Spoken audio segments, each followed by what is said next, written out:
Bueno, pensad que prácticamente en el mismo momento, entre los años 1830 y 1850, aparecen también las nociones modernas de deficiencia y discapacidad física, psíquica, entendidas como patologías. El proceso que va a llevar a la invención de la discapacidad es realmente interesante y, en parte, fijaos, empieza ya a abrir algunas brechas en la taxonomía de la clínica, puesto que lo que caracteriza a la deficiencia y a la discapacidad es que no son enfermedades, precisamente no son enfermedades, puesto que no tienen, en sentido estricto, cura, sino que son condiciones crónicas. Por tanto, en un sentido estricto, parecen escapar a la lógica disciplinaria, fijaos, que domina no solamente la repartición de normal y de patología, sino la propia voluntad terapéutica y curativa de la clínica, como proyecto ilustrado. Por tanto, este nuevo cuerpo deficiente, discapacitado, aparece como un cuerpo al que la clínica no puede proponerle una solución de cura. No podré de nuevo contaros la totalidad y la complejidad de los procesos que llevan a la invención de la discapacidad. En primer lugar, lo primero que querría decir es que señalar, subrayar, me imagino que ya os ha quedado claro, pero que discapacidad y deficiencia, por tanto, son efectos también de ese aparato disciplinario y que, por tanto, se trata de nociones cultural e históricamente construidas. Es decir, digo esto porque aquellos que estamos trabajando constantemente en movimientos feministas, movimientos homosexuales, queer, etcétera, bueno, ya nos hemos aprendido la retahíla esta, la cancioncilla esta, que dice que evidentemente el género es social y culturalmente construido. Ahora ya estamos con lo del sexo es social pero ya es más complicado pensar que la deficiencia es social y culturalmente construida. Y por tanto, fijaos, si es realmente social y culturalmente construida, a lo que tendremos que prestar atención son a los procesos, es decir, al conjunto de técnicas del cuerpo, de prácticas de gobierno y de aparatos de verificación que producen y construyen el cuerpo como deficiente y como discapacitado. El proceso, que es muy largo y muy intenso, de una enorme intensidad durante finales del siglo XIX y principios del siglo XX, tiene que ver, desde mi punto de vista, con el propio proceso de industrialización y de producción industrial, puesto que una de las definiciones del cuerpo discapacitado es precisamente un cuerpo que no puede entrar como cuerpo productivo en la cadena taylorizada. Por tanto, un cuerpo que parece no poderse adaptarse a la máquina en la producción, un cuerpo improductivo y cuya improducción, fijaos, aparece como discapacidad, como una discapacidad biopolítica. Uno de los procesos que va a llevar a la construcción y a la invención del cuerpo discapacitado es algo tan absolutamente insensato como la transformación de la noción estadística de media en una noción biopolítica y de gestión del cuerpo de norma. Fijaos que, en principio, la media estadística nada tiene que ver, se trata, es decir, es un algoritmo, el resultado de una función. Bien, pues lo que va a ocurrir a través, fijaos, de la entrada de las lógicas estadísticas y matemáticas dentro de los procesos de gestión de salud es que la noción estadística de media se va a convertir en la noción de norma biopolítica. Y, por tanto, todo aquello que exceda la media será considerado como anormal. Bien, de nuevo, no podré excederme tampoco sobre este tema, pero lo que sí querría que entendierais es que los procesos de invención y de producción del sujeto sexual no son independientes del conjunto de procesos que inventan y construyen el cuerpo como normal y patológico, como capacitado o discapacitado. Una de las cosas que a nosotros nos interesan es que la gestión del cuerpo discapacitado no se lleva a cabo por técnicas biopolíticas, es decir, no se lleva a cabo por técnicas de maximización de la vida de las poblaciones, sino que la gestión del cuerpo discapacitado es casi como el lado oscuro de la biopolítica, por decirlo de algún modo, y lo que se va a producir es un retorno a formas soberanas, tanatopolíticas, es decir, a formas de gestión del cuerpo que tienen que ver con la muerte. ¿Cuáles son los cuerpos que van a ser considerados como discapacitados?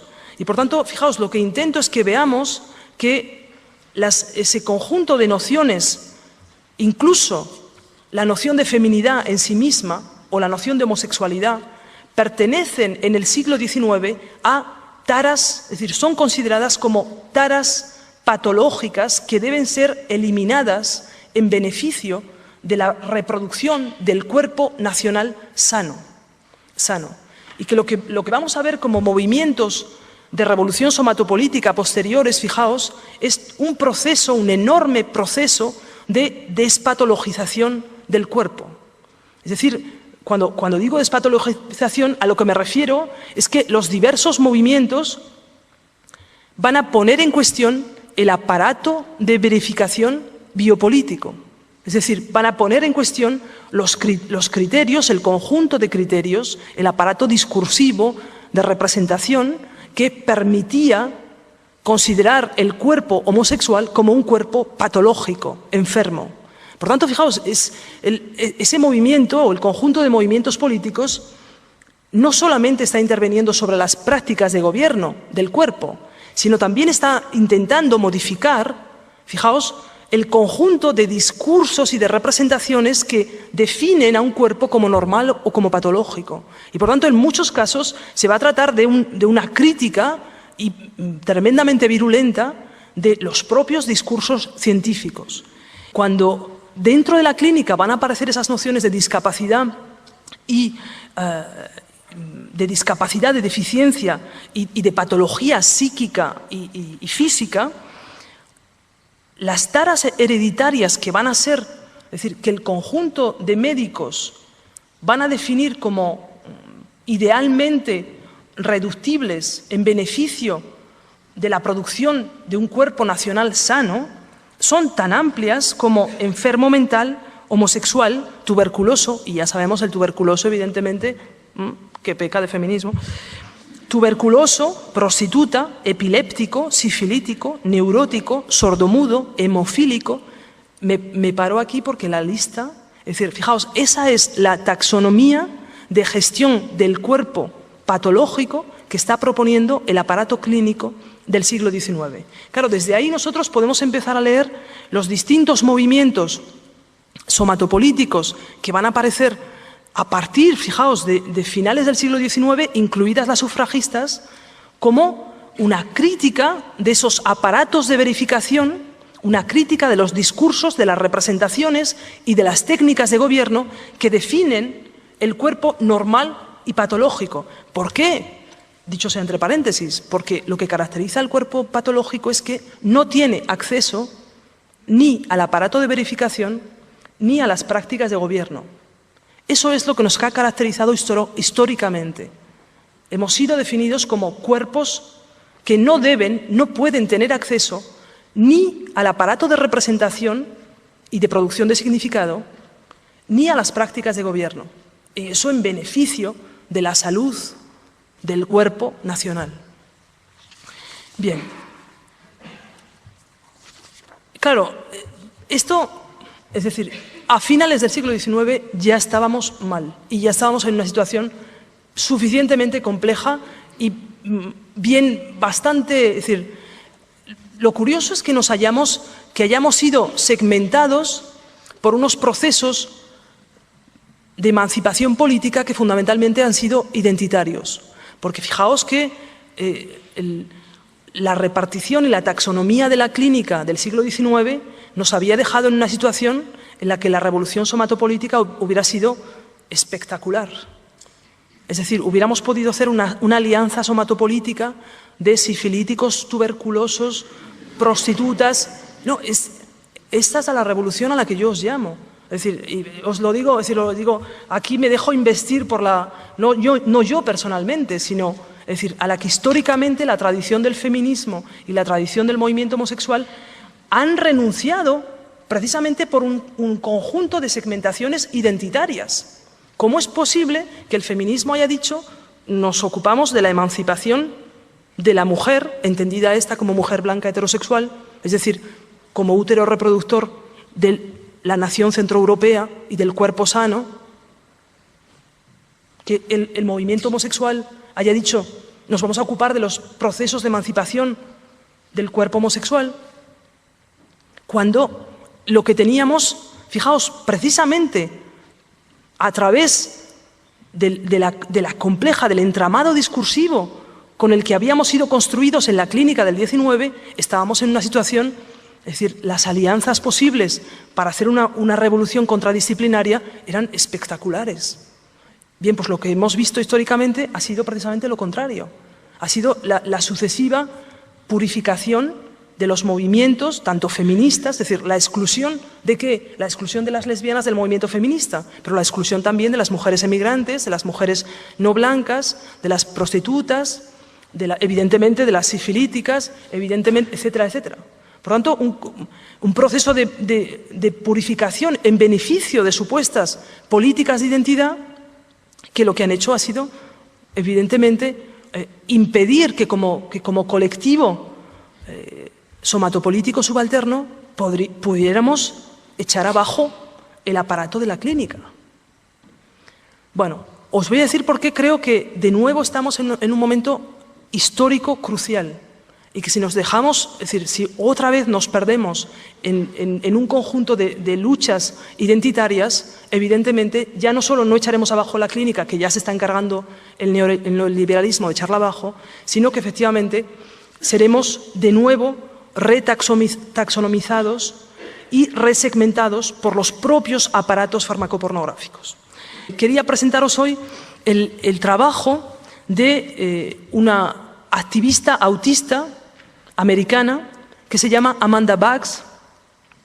¿Por qué? Porque fijaos que la noción de autismo va a ser inventada exactamente al mismo tiempo, en la misma clínica, que la noción contemporánea de género, esa que va a servir para, fijaos, para redireccionalizar los cuerpos o reasignar los cuerpos de los bebés intersexuales hacia la masculinidad o la feminidad. Es decir, en la clínica Johns Hopkins de Nueva York, y es una clasificación médica inventada por el doctor Leo Kanner, que él experimenta con un pequeño grupo de 11 niños. Y es así como llega a la definición de lo que él llama autismo infantil. Pocos años después, el austriaco Asperger, que evidentemente os suena también por el síndrome de Asperger, de lo que se conoce hoy como autismo y síndrome Asperger, como una constelación amplia. Bien, pues en esos mismos años, entre 1943 y 1950, Asperger va a definir lo que él llama psicopatología autista. ¿Cómo caracteriza la psicopatología autista tanto Kanner como Asperger? Y os pediría que os fijaseis en cómo aparece el autismo como la nueva enfermedad del posfordismo o de la producción inmaterial, de la producción cognitiva. El autista es el nuevo cuerpo, la nueva subjetividad discapacitada para la producción posfordista. Por eso no ha aparecido antes y por eso es crucial de la configuración de los años 50-60. Primero, rechazo o ausencia de la capacidad lingüística, con lo cual está claro que el autista no podrá ser un productor semiótico. Movimientos de autoestimulación rítmicos que ponen en peligro o que imposibilitan todo contacto social del autista. Trastorno comunicativo que hace que el enfermo no establezca contacto visual apto para la interacción social. Y pensad que las formas de producción que se están poniendo en marcha a partir de los años 50-60, esas formas de producción cognitiva tienen que ver con la comunicación social, con el intercambio, fijaos, con la producción de beneficio y de capital a través del intercambio comunicativo. Por tanto, es decir, el sujeto autista aparece como el nuevo discapacitado de la producción cognitiva y además es solitario, aislado y no emocional. Por lo tanto, fijaos, otro de los lugares centrales de la producción postfordista, eso que Negri ha llamado poner el cuerpo a trabajar y poner los afectos a trabajar, dicho de algún modo, el autista no tiene afectos que poner a trabajar, no puede poner afectos a trabajar. De modo que el autista aparece no solamente como una patología cognitiva, sino como una patología de lo social, de lo económico y como el límite mismo de lo político. Claro, fijaos que en ese sentido el autista aparece como el afuera constitutivo de lo político. De ahí que, por ejemplo, filósofos que trabajan en el ámbito de la bioética, tan conocidos como Peter Singer y por otra parte tan conflictivos en muchos aspectos que algunos de vosotras y de vosotros conoceréis. Bueno, Peter Singer, que va a reclamar el reconocimiento de algunos animales, sobre todo primates, como humanos, va a solicitar también que algunos otros cuerpos descalificados sean reconocidos como no humanos, entre ellos los autistas. Ya veréis lo que le va a decir Amanda Bax a Peter Singer, que se va a quedar seco. Y os presento rápidamente, muy rápidamente, el trabajo de Amanda Bax y espero que, a pesar de la larguísima charla que os he echado hasta las 9, que al menos haya merecido la pena venir hasta aquí para que veáis por primera vez a Amanda Bax si no lo habéis visto nunca. Es una activista autista americana, insisto, que ha nacido en California, nació en California en 1980, que fue diagnosticada como autista de funcionalidad baja y que ha pasado prácticamente la mitad de su vida en instituciones de reclusión y la otra mitad en compañía de eso de lo que hoy se llama las industrias de la discapacidad. Pensad que, de acuerdo al nuevo test autista que se pone en marcha a partir de 1982, 1 de cada 150 niños norteamericanos son considerados como potencialmente autistas. Y por tanto, fijaos, como consumidores, no ya únicamente, fijaos, como sujetos o como objetos de la disciplina clínica, no, sino consumidores de las industrias de la discapacidad. Ese es uno de los retos políticos y de las críticas políticas que Amanda Bax hará a la noción misma de autismo. El sistema médico norteamericano considera que cuesta entre 1 millón y 7 millones de dólares capacitar el cuerpo autista, hacer que el cuerpo autista sobreviva y se integre en procesos de capacitación productiva. Claro, evidentemente, frente a lo que estamos, fijaos, es un aparato de verificación y de producción del cuerpo neoliberal que poco tiene que ver con la clínica tradicional. Amanda Bax es hoy una de las figuras del movimiento por la neurodiversidad. Lo más curioso, fijaos, es que Amanda Bax no sale de su casa, está en principio aparentemente totalmente sola. Por tanto, lo que os pido es que empecéis a imaginar también otras formas del activismo político y de la acción política que no tienen por qué regirse, es decir, incluso ni por las lógicas disciplinarias del siglo XIX, ni tampoco por algunas de los imaginarios políticos y de las mitologías de la insurrección política del XIX. ¿Cómo trabaja Amanda Bax? Amanda Bax trabaja en conexión crítica con la máquina semiotécnica. Ya vais a ver, lo que vais a oír no es la voz de Amanda Bax, porque no puede hablar, sino su vocalización a través de la máquina. ¿Cómo va a empezar a trabajar políticamente Amanda Bax? En 2007 pone en circulación un vídeo hoy absolutamente conocido en el movimiento de la neurodiversidad, que se llama In My Language.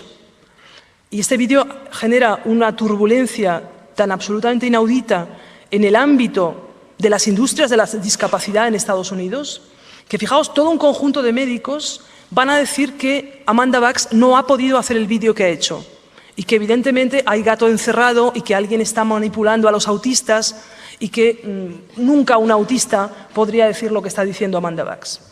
Bueno, yo la primera vez que vi el vídeo de Amanda Bucks, en quien pensé fue, para aquellos que conozcáis la historia de la crítica institucional en arte contemporáneo y de eso que Sueli Rocknick, por ejemplo, o Brian Holmes llaman la expansión de la crítica institucional a ámbitos experimentales, a lo primero que pensé fueron a artistas de los años 50, 60 y 70 como Lydia Clark, pero también contemporáneas como Reed Ashby o como Annie Sprinkle y Beth Stevens, que si tenemos suerte vendrán a la Somateca este año en mayo. Porque lo que va a proponer, fijaos, Amanda Bucks es un aparato de verificación que pueda tener en cuenta su forma de percepción y de descodificación del mundo, que la reconozca como verdadera y como sana. Fijaos. Por tanto, lo que está pidiendo es algo, en principio, tremendamente fuerte y tremendamente extraordinario y de una complejidad enorme, incluso frente a las peticiones tradicionales que venimos haciendo desde los movimientos feministas, transexuales, transgénero, y desde mi punto de vista a lo que más se parece es a los movimientos intersexuales y transexuales contemporáneos, que van a decir, bueno, yo tengo una percepción del cuerpo sexual vivo que no es exactamente la misma, no coincide con la normalizada. Eso no quiere decir que no sea sana.